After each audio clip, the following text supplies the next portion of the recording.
మానవుడు భగవస్థితిలోని పరమాణువుల ఆధారంగా తను తయారయ్యాడు. మానవుడిలో కూడా పరమాణువులు ఉన్న దివ్యధూళి పరమాణువులు ఉన్నాయి, ప్రాణశక్తి కణాలు ఉన్నాయి, పంచభూతాల్లో ఇవి ఉన్నాయి. ఇప్పుడు మానవుడు పంచభూతాలతో తయారయ్యాడు. అన్ని క్రిమికీటకాదులు అవే. పంచభూతాల్లో ఏమున్నాయి? ప్రాణశక్తి కణాలు ఉన్నాయి. ప్రాణశక్తి కణాలు ఎక్కడి నుంచి వచ్చాయి? దివ్యధూళి పరమాణువులు గుంపులుగా చేరబట్టి వచ్చాయి. దివ్యధూళి పరమాణువులు ఎక్కడి నుంచి వచ్చాయి? భగవస్థితి తండ్రి తాను అదుముకుంటుండడం వల్ల తన్మార్పుగా వచ్చాయి. ఈ తన్మార్పు సిద్ధాంతం వల్ల భగవంతుడి యొక్క పరమాణువుల రూపంలో భగవత్శక్తి మానవుడి వరకు విస్తరించి వ్యాపించి మానవుడిలో ఉంది.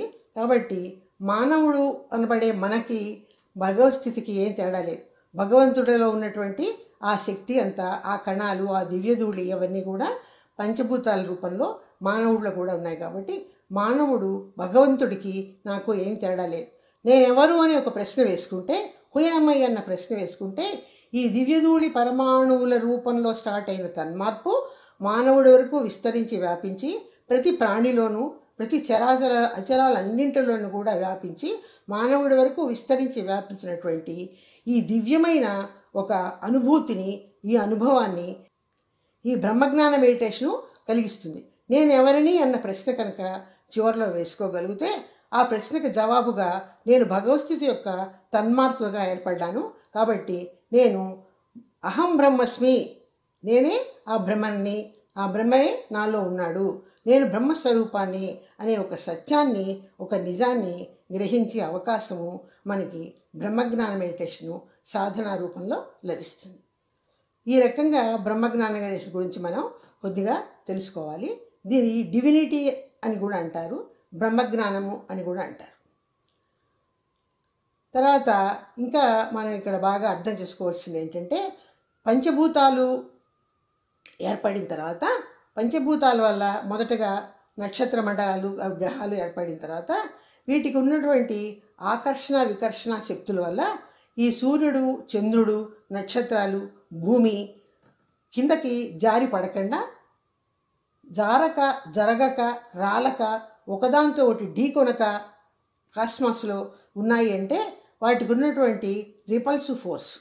రిపల్సివ్ ఫోర్స్ అంటే ఏంటంటే, దివ్యధూళి కణాలు కానీ శక్తి కణాలు కానీ ఎట్లా ఉంటాయి? సెల్ఫ్ రొటేషన్లో ఉంటాయి. ఆ రొటేషన్లో ఉన్నప్పుడు ఒకలాంటి వికర్షణ శక్తి ఏర్పడుతుంది. అక్కడ వికర్షణ శక్తి, ఒకళ్ళ నెట్టడం, వికర్షణ అంటే వెనక్కి నెట్టడం. తర్వాత ఇవన్నీ ఎక్కడున్నాయి? శుద్ధ పరబయలు అనే బ్రహ్మం అనేవాడే పిలవబడే దానిలోనే ఉన్నాయి. సూర్యచంద్రాది నక్షత్రాలన్నీ కూడా తయారైంది ఆ శక్తి కణాల నుంచే, ఆ దివ్యధూళి నుంచి.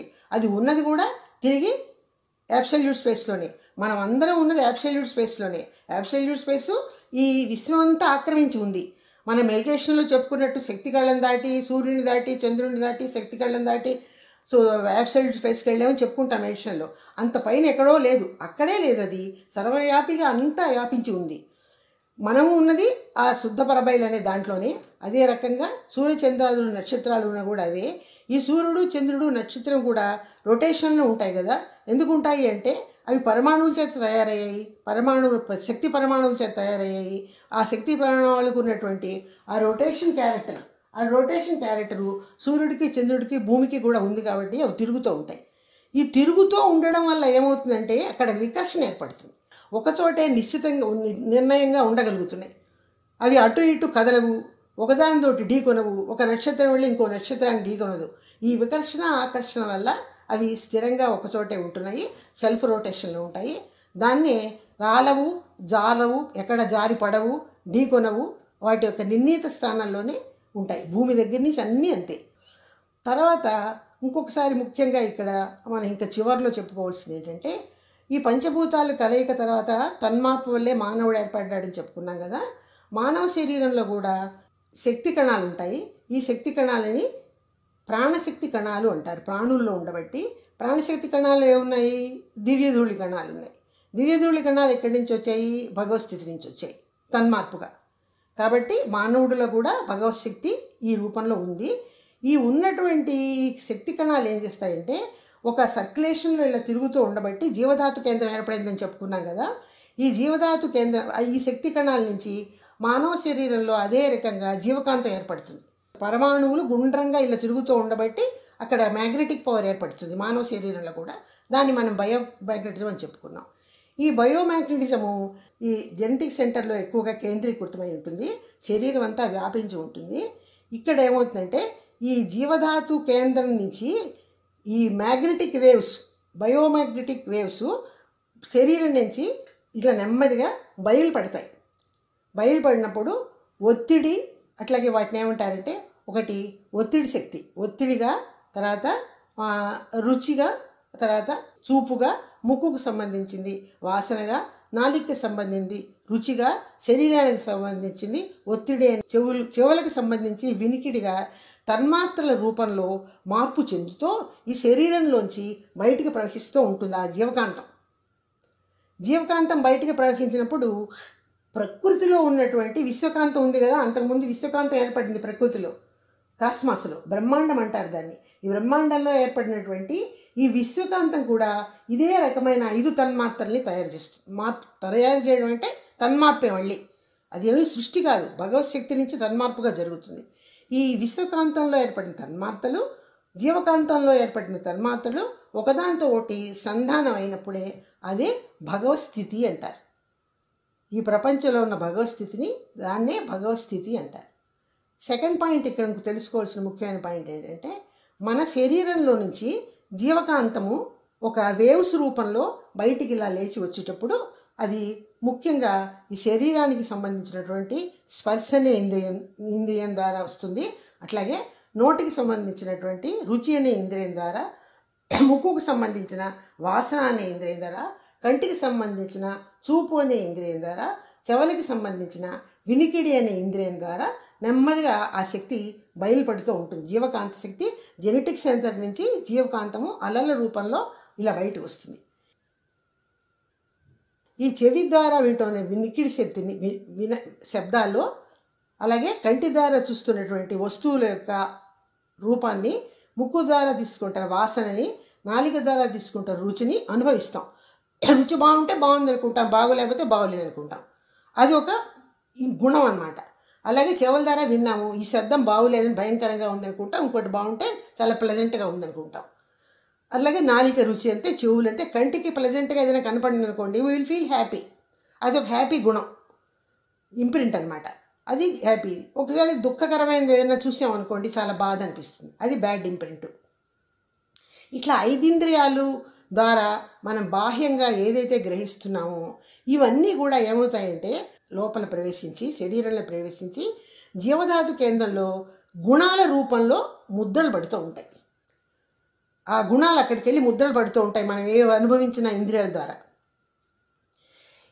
ఇవి ఇంప్రింట్స్ అంటారు, ముద్రలు అంటారు తెలుగులో. ఈ జీవధాతు కేంద్రంలో చేరిన గుణాలు, ఈ గుణాలు ఎప్పుడు కూడా మానవుడు మరణించినా కూడా జీవధాతు కేంద్రంలో గుణాలు కానీ, జీవధాతు కేంద్రం కానీ నశించదు. మరణానంతరం కూడా జీవధాతు కేంద్రం ఆ ముద్రలతో అలాగే ఉంటుంది, కానీ నశించదు. జీవధాతు కేంద్రంలో గుణాలు ముద్రలుగా పడి అవి నశించవన్నమాట. తర్వాత స్టెప్లో తెలుసుకోవాల్సిన ముఖ్యమైన విషయం ఏంటంటే, ఈ బ్రహ్మజ్ఞాన మెడిటేషన్లో ఈ స్టెప్స్ అన్నీ వస్తాయి. ఇవన్నీ వస్తాయి కాబట్టి ఇప్పుడు చెప్పుకుంటున్నాం. జీవధాతు కేంద్రం పర్మనెంట్గా ఉంటుంది అనుకున్న తర్వాత ఈ ఏకగణ జీవి, ఈ మనం ఇందాక చెప్పుకున్నాం కదా, ఒకే ఇంద్రియంతో ఏర్పడిన జీవి 2 ఇంద్రియాలు, 3 ఇంద్రియాలు, 4 ఇంద్రియాలు, 5 ఇంద్రియాలు మానవుడు ఏర్పడ్డాడని. ఈ మానవుడిని ఎక్కడి నుంచో పెడతారంటే 5 ఇంద్రియాలతో వచ్చాక ఈ సకల చరాచర సృష్టిలో భగవస్థితి తన్మార్పుగా ఏర్పడినటువంటి ఈ సకల చరాచర సృష్టిలో, అంటే ఈ ప్రపంచం మొత్తంలో ఒక అగ్రస్థానంలో, ఉత్తమ స్థానంలో నిలబెడతారు మానవుని.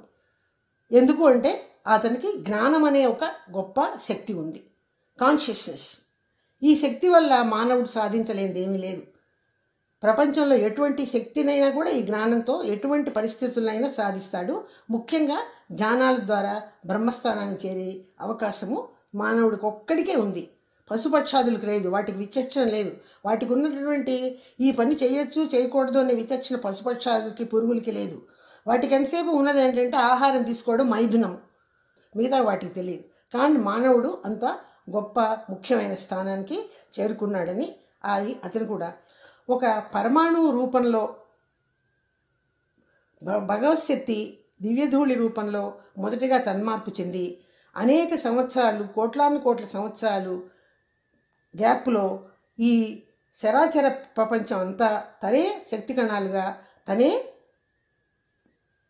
దివ్యధూళి కణాలుగా, తనే శక్తి కణాలుగా, తనే పంచభూతాలుగా తన్మార్పు చెందుతూ వచ్చింది.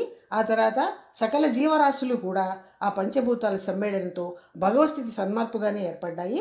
అందులో మానవుడు చివరి దశలో ఉత్తమ స్థానంలో తయారై ఉన్నాడు అనే ఒక సత్యాన్ని, ఒక సిద్ధాంతాన్ని ఈ బ్రహ్మజ్ఞాన మెడిటేషన్ ద్వారా మనం గ్రహించే అవకాశం ఏర్పడుతుంది. ఈ గ్రహింపు శక్తి వచ్చిన తర్వాత హుయామై అని ఒక ప్రశ్న వేసుకుంటే నేను అహం బ్రహ్మస్మి, నేను ఆ బ్రహ్మ యొక్క స్వరూపాన్నే అనే ఒక జవాబు మనకి లభిస్తుంది. ఈ ధ్యానం వల్ల ఈ గొప్ప శక్తిని మనం పొందగలుగుతాం. ఈ బ్రహ్మజ్ఞాన మెడిటేషన్ చేసి ఇవన్నీ తెలుసుకున్న తర్వాత మనం భగవంతుని యొక్క శక్తి నుంచే తన్మార్పుగా లభించాము. ఈ ప్రపంచం అంతా కూడా ఆ శక్తితోనే తన్మార్పుగా తయారైంది అన్న ఒక నిజాన్ని గుర్తించిన తర్వాత మనం ఏం చేస్తామంటే నెమ్మదిగా ఈ ధ్యానాన్ని ముగించేసి ఈ ధ్యానానికి సంబంధించిన తన్మార్పు మొత్తం కూడా ఒక పోయము 7 స్టాంజాల్లో పొందుకు చేసి పెట్టారు. అది మహర్షి గారు రాసిన పోయమే. ఈ దివ్య జ్ఞాన మెడిటేషను, బ్రహ్మజ్ఞాన మెడిటేషన్ చేయిస్తారు. ఈ మెడిటేషన్లో అన్ని స్టెప్స్లో ఈ తన్మార్పు ఉంటుంది. ఆ పరమాణువు దగ్గర నుంచి ఏ రకంగా తన్మార్పు మానవుడి వరకు విస్తరించి వ్యాపించిందో ఉంటుంది. ఆ తన్మార్పు అంత పూర్తిగా అవగాహన చేసుకున్న తర్వాత మెడిటేషన్ ద్వారా చివరి భాగంలో ఆ పోయం చదివేసి మెడిటేషన్ ముగించేస్తారు. ఆ పోయంలో కూడా ఉన్న భావన ఏమిటంటే ఈ సిద్ధాంతమే పరమాణువు దగ్గర నుంచి ప్రపంచం ఎలా విస్తరించి వ్యాపించింది, ఎలా తయారైంది అని ఒక 7 స్టాంజాల్లో చెప్తారు. ఇప్పుడు మనం ఆ పోయంల గురించి కొద్దిగా మాట్లాడుకుని, మొదటిగా బట్టబయలు తనలోనే ఉప్పొంగు చలనం. బట్టబయలు అంటే అబ్సల్యూట్ స్పేస్, ఇలా పాలు పొంగినట్టు పొంగుతూ ఉంటుంది. అది మొదటి స్టాంజా. అతి తీవ్రమవ్వగా సుడులు తిరగ ముడతలు పడు శక్తి. అదేమవుతుంది, తీవ్రం అయిపోతుంది. పొంగు అయిపోయినప్పుడు మడతలు పడిపోతూ ఉంటుంది. మడతలు పడిన తర్వాత సుడులు తిరుగుతూ ఉంటుంది. అతి తీవ్రమవ్వగా, ఏది తీవ్రమైంది, ఈ పొంగడం. అతి తీవ్రముగా ముడతలు పడగా సుడులు తిరుగు శక్తి. తర్వాతది పూర్ణమైన బయలు, ఆ శక్తి నడుమ ఒరిపిడి. పూర్ణమైన బయలు అంటే మళ్ళీ అబ్సల్యూట్ స్పేసే. పూర్ణమైన బయలు, ఆ శక్తి నడుమ ఒరిపిడి. అక్కడ ఒక ఫ్రిక్షన్ వస్తుంది, ఒడిపిడి. తర్వాత అచలమైన బయలు, ఆ ఒరిపిడియే కాంతమయ. అచలము అయింది అంటే ఏమవుతుంది, అబ్సల్యూట్ స్పేస్లో ఉన్న శక్తి పరమాణువులు కానీ ఏమవుతాయంటే గుండ్రంగా తిరుగుతూ ఆత్మ ప్రదర్శనాలు చేస్తూనే ఉంటాయి. చేస్తూనే ఉండి కొంత అయిపోయిన తర్వాత అవి మళ్ళీ అబ్సల్యూట్ స్పేస్లోనే కరిగిపోతాయి. మొత్తానికి అవి కరిగిపోతాయి అంటే అవ్యక్తం అయిపోతాయి, అచలం అయిపోతాయి. అచలం అంటే చలనాన్ని మారి కరిగిపోతాయి. కోట్లాను కోట్లు డస్ట్ పార్టికల్స్ తయారవుతూ ఉన్నాయి అబ్సల్యూట్ స్పేస్లో. అవి ఆ బ్రహ్మంలో తయారవుతున్నాయి. అవి పరమాణు శక్తి కణాలు అవుతున్నాయి, గుండ్రంగా తిరుగుతున్నాయి. కొంత తిరిగిన తర్వాత మళ్ళీ అబ్సల్యూట్ స్పేస్ అనే భగవస్థితిలోనే కరిగిపోతున్నాయి. ఇదే అచలమైన బయలు అంటే చలనం ఆగింది. అవ్యక్తమైన కాంతమే తన్మాత్రలు 5 కాగా. అవ్యక్తం అంటే కనపడకుండా అయిపోయింది. కనపడకుండా అయిపోయినప్పుడే ఈ తన్మాత్రలు 5 వచ్చాయి. మనం ఇందాక చెప్పుకున్నాం కదా, స్పర్శ, శబ్ద, రూప, రసగంధాలు ఇవి తన్మాత్రల కింద వస్తాయి. ఈ తన్మాత్రలు ఎప్పుడు పుట్టాయి, కాస్మాస్లో. అచలమైన బయలు, ఆ ఒరిపిడియే కాంతమయ్య. విశ్వకాంతం తయారైంది ఒరిపిడి వల్ల అచలం అవగానే. అలాగే అనంత శక్తి కణములు భూతములు 5 కాగా. శక్తి కణాలు కోకొల్లలుగా తయారవుతున్నాయి అబ్సల్యూట్ స్పేస్లో. అవన్నీ ఒకదానితో కలిసి పంచభూతాలు ఏర్పడ్డాయి. అనంత శక్తి కణములు భూతములు 5 కాగా. ప్రాణులందు సక్రమముగా కాంతాలనే మనసు. ప్రాణులు ఉన్నారు కదా, జీవులన్నీ ఉన్నారు. మనిషిలో కూడా మనసు ఉంది. కానీ మనసు అన్నది ఉంది చూసారా మనలో, అది జీవకాంత తరంగం. ఆ మనసుకు ఒక రూపం లేదు. రూపం లేని మనసే ఉంది, అందరిలో ఉంది ఆ మనసు. ప్రపంచంలో అందరి మనుషుల్లోనూ మనసు ఉంది. అందరిలో ఉన్న మనసు ఏం చేస్తుందంటే అందరిలో విడివిడిగా ఉండడమే కాకుండా ఒక గుంపుగా కలిసి ఉంటుంది. ఈ ఆఖరి స్టాంజాలో ఏం చెప్తున్నాడంటే మనసెరిగి నిజమనయ్య. ఆ మనసు అంటే ఏంటో నువ్వు తెలుసుకోవాలి. తెలుసుకున్నావు బ్రహ్మజ్ఞాన మెడిటేషన్ వల్ల. అదేంటో మనసెరిగి నిజమనయ్య. నిజమనే సత్యాన్ని తెలుసుకోవడం, అదే బ్రహ్మజ్ఞానం. బ్రహ్మజ్ఞానమదియే, బ్రహ్మజ్ఞానమదియే, బ్రహ్మజ్ఞానమదియే అని చెప్పి ఆ పోయంని క్లోజ్ చేసిస్తారు. ఆ పోయంని కంప్లీట్ చేసిస్తారు. అది అయిపోయిన తర్వాత చివరిలో వాళ్ళగ వైయగం వాళ్ళగ వైయగం వాళ్ళగ వడముడు అని అంటారు. అంటే సర్వే జన సుఖినో భవంతు, లోకా సమస్త సుఖినో భవంతు.